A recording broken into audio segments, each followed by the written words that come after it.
السلام عليكم. السلام عليكم. عليكم السلام. سني أم شيعي؟ شيعي. ليه يا أخي؟ لماذا؟ هسه أقول لك لماذا. اتفضل. شنو الموضوع اليوم؟ لا قول لي لماذا أنت شيعي؟ إيه أدلتك على التشيع؟ اتفضل. شنو هذا؟ شنو السؤال هذا؟ ما فيش أسئلة، أنا بقول لك أنت لماذا شيعي؟ أنت قلت لي أقول لك لماذا أنت شيعي؟ أنا غير عقيدتي مقتنع بها، أكو أدلة خلتني أقتنع بهاي العقيدة. ما هي الأدلة التي أقنعتك؟ هو الإسلام أليس انقسم إلى سنة وشيعة؟ لا. إيه عشان الإسلام واحد فقط. الشيعة اللي انقسموا لعدة أقسام، شيعة 12 اللي أنت منهم، وفي شيعة إكسوائية، في شيعة إسماعيلية، في شيعة زي، إلى أن أتى 12 اللي أنت منهم وانقسموا من جوه إلى أقسام. أنت بتقلد من؟ يعني هسه اكو انقسام؟ لا، أقسام في دينك أنت في التشيع. أنا هسألك سؤال هو أوضحه لك، أنت شيعي إخباري أم أصولي؟ السمان على خاص. بالله عليك تجيبني بقى يا عم، انا بسالك عن اسم الوالده، انا بسالك انت معتقدك ايه؟ انا بسالك انت اخباري، شيعي اخباري ولا شيعي اصولي؟ انا اعتمد على روايات اهل البيت. شو تريد تسميني، اصولي لو اخباري؟ جميل جدا. هل تاخذ دينك من المعصوم ام من غير معصوم؟ طبعا من المعصوم. الذي روى لك هذه الروايات معصوم ولا غير معصوم؟ اي روايات؟ روايات آل البيت. انت بتقول بتاخد دينك من روايات آل البيت، الذي نقل لك روايات آل البيت معصوم ولا غير معصوم؟ لا طبعا، بس بالتواتر. موافق هسه موافق. انا جاي اخذ الروايات بالتواتر من ناس غير معصومين. زين، سؤال، القرآن نقل بواسطة ناس معصومين او لا؟ القرآن كيف وصل الينا؟ عن طريق معصومين او غير معصومين؟ يلا تفضل. انا مرتضى. الحمد لله. انت شلونك؟ الحمد لله. لا ما الحمد لله. احسنت، الحمد لله. التدخين يدمر الصحه ويسبب الوفاه. حياك الله يا مرتضى. سؤالك تاني بقى. الحمد لله. سؤالك يا مرتضى. سؤالي، انت الان حكيت نقطه، قلت انه الروايات تنقل عن طريق اناس غير معصومين. طيب هل القرآن نقل عن طريق اناس معصومين؟ لا. طيب من يثبت صحته؟ وانت ترى القرآن محرف؟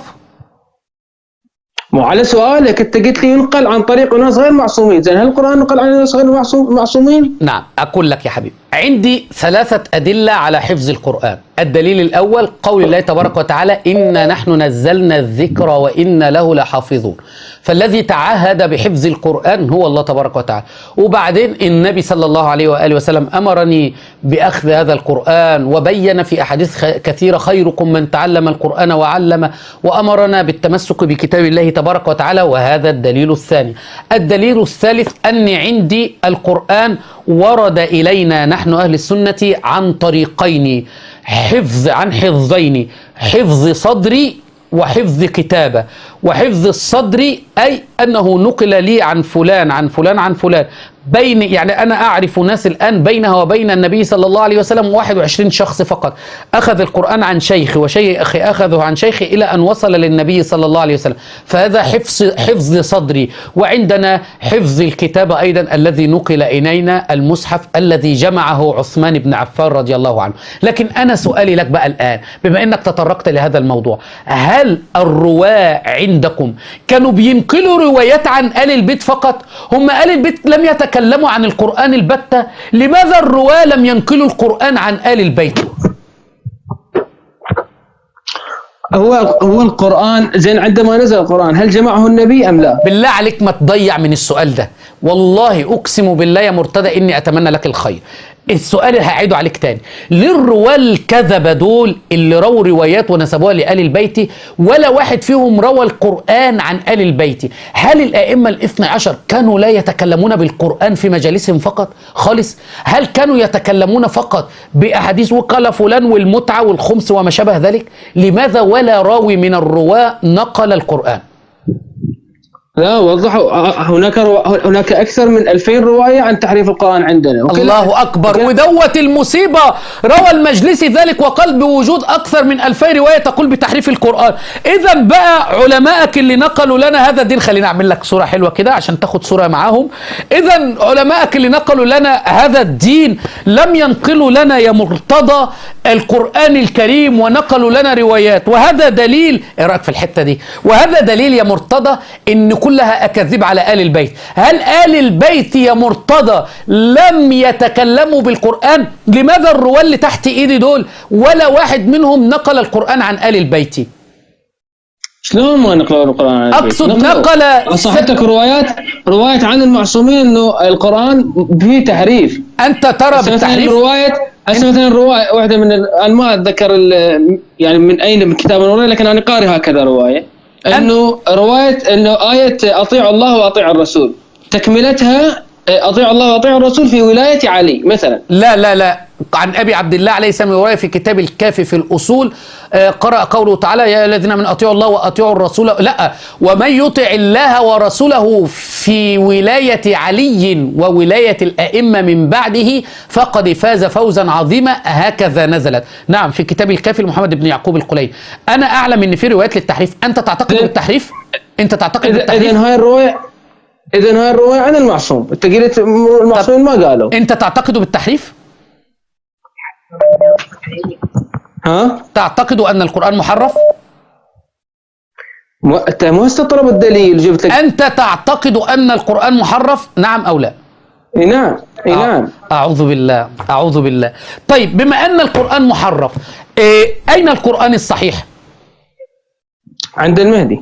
إذا أنت أمام أمرين: إما المهدي يراك أنت وآبائك وأقاربك شوية أنجاس فلا يريد أن يخرج لكم المصحف الصحيح لأنكم أنجاس ولا يصح لكم أن تمسكوا المصحف، وإما أن القرآن الكريم هو القرآن الصحيح الذي معنا الآن.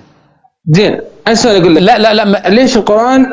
تفضل أجب. إيه خليني أقول لك القرآن ليش القرآن عند المهدي؟ ليش اسمه مظاهر عندنا؟ مو هو هاي سؤالك؟ أيوة. إيه لكي تفتتن الأمة. الله أكبر يا موالي. إمامك المهدي اللي هو سبب هداية للجميع؟ لا، سبب فتنة للجميع. يعني الإمام المهدي أراد أن يفتن الشيعة؟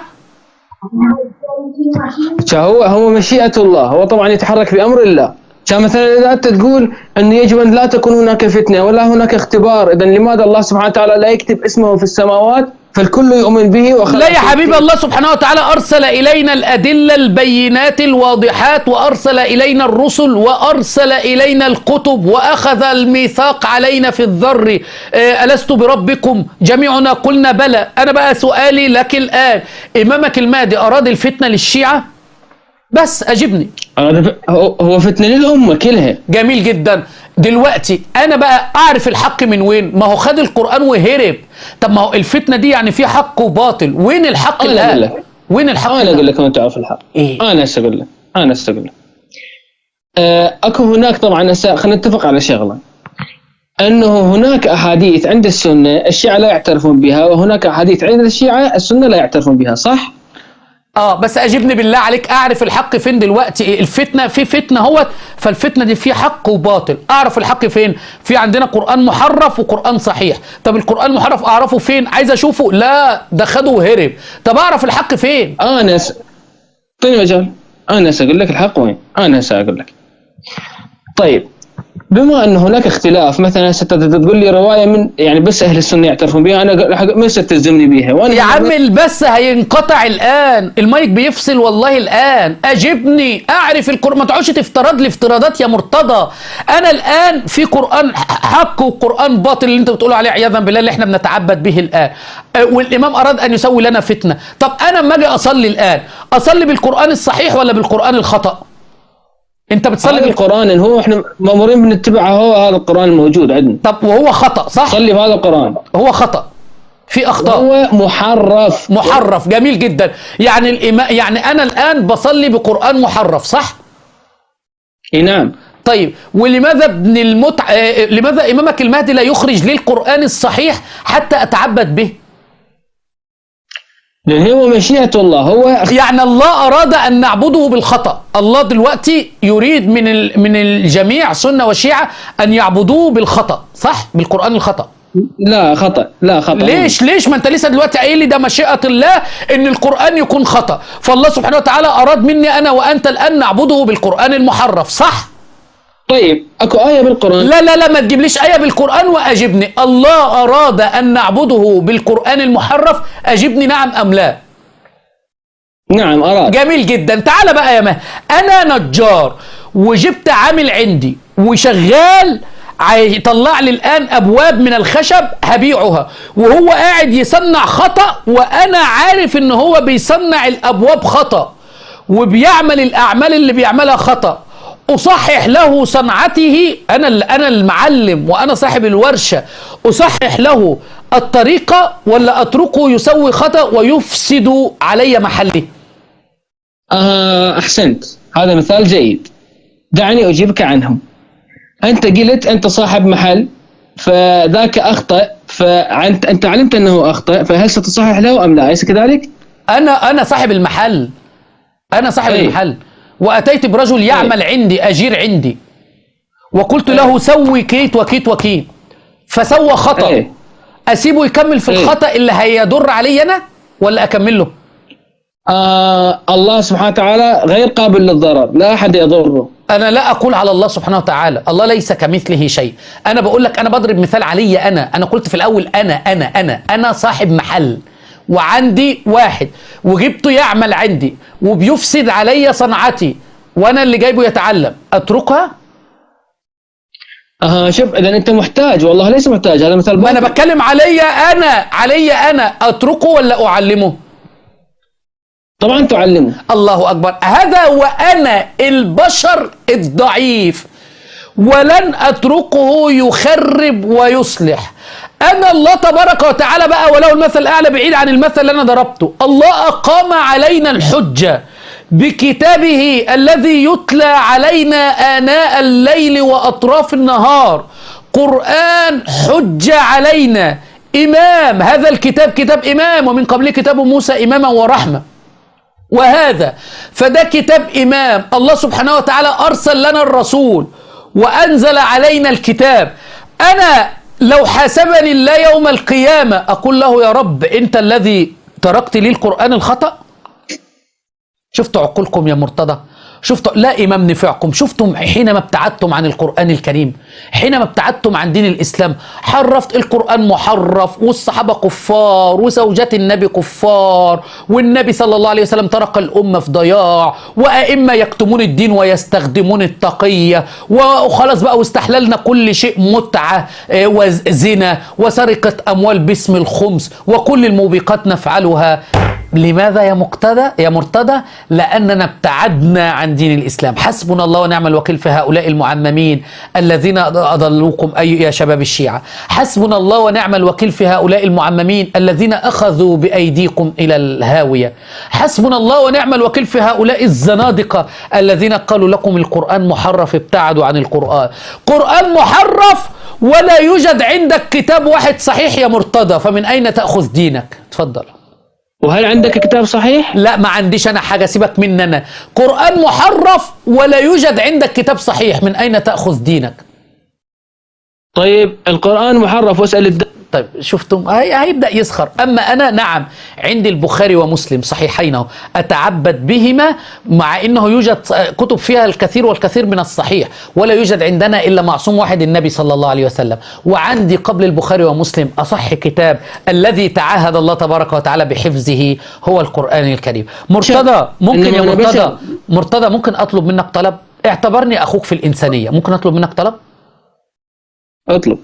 أريدك يا مرتضى أنك تعيد التفكير مرة أخرى في هذا المعتقد المهلهل الفاسد القائم على تكفير الصحابة وزوجات النبي صلى الله عليه وسلم، وعلى تحريف القرآن، وعلى الكذب على آل البيت، وعلى السرقة والخمس والمتعة والتطبير واللطم والتطيين وتشويه الإسلام. أريدك يا مرتضى، وأسأل أن يأخذ بيدك للحق 16 دقيقة مع بعض، أنا وأنت. أريدك أن تعيد التفكير يا مرتضى، وأسأل الله أن يهدي الشيعة. اللهم اهدي الشيعة وخذ بأيديهم إلى النور التوحيد. يا عقلاء الشيعة الحق واضح، ورب الكعبة أقسم برب الكعبة الحق واضح. هؤلاء دعاء على أبواب جهنم، وهؤلاء المحاورين لا يعلمون شيء. الله يهديك يا مرتضى. الموضوع ليس موضوع خلاف بيني وبينك، لكن أنت تعتقد بعقائد كفرية تخرجك من دين الإسلام. أنت اجلس النهاردة يا مرتضى مع نفسك كده وقل لا قرآن صحيح ولا كتب صحيحة ولا وإمام غائب. طب أنا فين؟ وين ديني؟ ومنظر أهل السنة هم اللي يحفظون القرآن، أئمة قراء علماء عند أهل السنة، وإحنا سب ولعن وتطيين وكفر وشرك واستغاثة بأموات وإمام غائب. أين أسير؟ أسأل أن يهديك مرتضى، وأن يهدي الشيعة ويأخذ بأيديهم إلى نور التوحيد.